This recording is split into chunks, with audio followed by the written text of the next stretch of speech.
మోడీ గారు gold కొనబాకండి, foreign ట్రిప్పులు వెళ్ళబాకండి,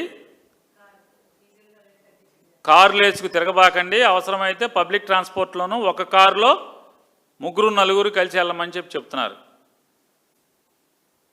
అంటే నాకు దేశ ఆర్థిక స్థితులు నాకు తెలియదు కాబట్టి మోడీ గారు అనుభవజ్ఞుడు, ఇప్పటికి 12 ఏళ్ల నుంచి ప్రధానమంత్రిగా చేస్తున్నారు కాబట్టి ఆయన మంచి చెప్తున్నాడేమో, నిజమే చెప్తున్నాడని నేను అనుకుంటున్నాను.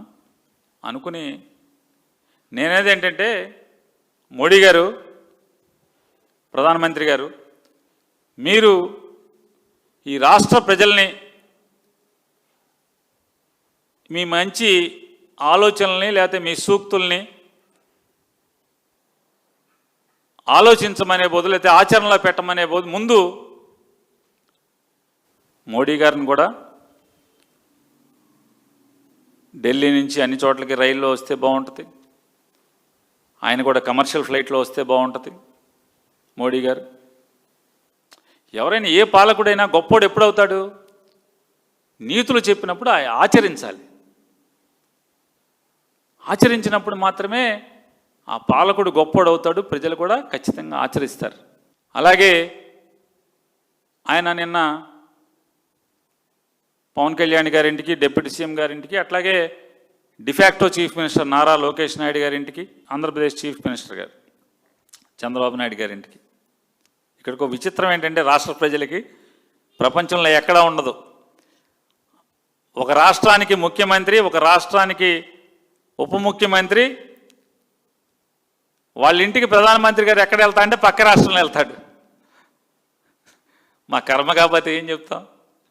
ఈ దేశ ప్రధాని ఆంధ్రప్రదేశ్ రాష్ట్ర ముఖ్యమంత్రి ఇంటికి, ఆంధ్రప్రదేశ్ రాష్ట్ర ఉప ముఖ్యమంత్రి ఇంటికి పక్క రాష్ట్రంలో, పరాయి రాష్ట్రంలో వెళ్ళే పరిస్థితి అంటే, మోడీ గారు, మా ముఖ్యమంత్రి గారు, మా ఉప ముఖ్యమంత్రి గారు, అలాగే మా ముఖ్యమంత్రి గారి కుమారుడు ముగ్గురు ఖచ్చితంగా వారం శుక్రవారం హైదరాబాద్ వెళ్ళిపోవాలి.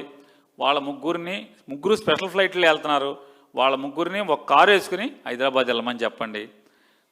సోమవారం హైదరాబాద్ నుంచి వస్తారు, ముగ్గురిని కలిసి ఒక కారులో హైదరాబాద్ నుంచి విజయవాడ రమ్మని చెప్పండి. మీరు స్పెషల్ ఫ్లైట్లో తిరగకుండా మీరు కూడా కమర్షియల్ ఫ్లైట్లో తిరగండి మోడీ గారు, రైలు ఎక్కి తిరగండి. అయ్యే చెప్పేది. వీళ్ళు చంద్రబాబు నాయుడు గారు ఉప ముఖ్యమంత్రి గారు, అలాగే వాళ్ళ అబ్బాయి గారు బెజవాడ కానీ రాష్ట్రంలో ఎక్కడ తిరిగినా 10 కారులో తిరుగుతున్నారు సార్. అలాగే మోడీ గారు కూడా మీ వెనకాల 10 కార్లు ఉంటున్నాయి, 20 కారులో ఒక కారులో వెళ్ళండి సార్.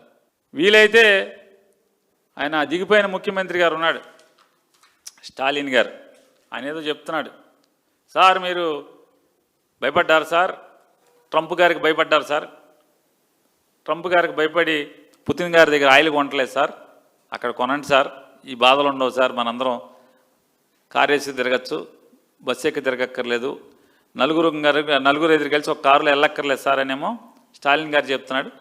ఒకవేళ అది నిజమైతే ఒకసారి ఆలోచించమని మోడీ గారిని కూడా రిక్వెస్ట్ చేస్తున్నాం.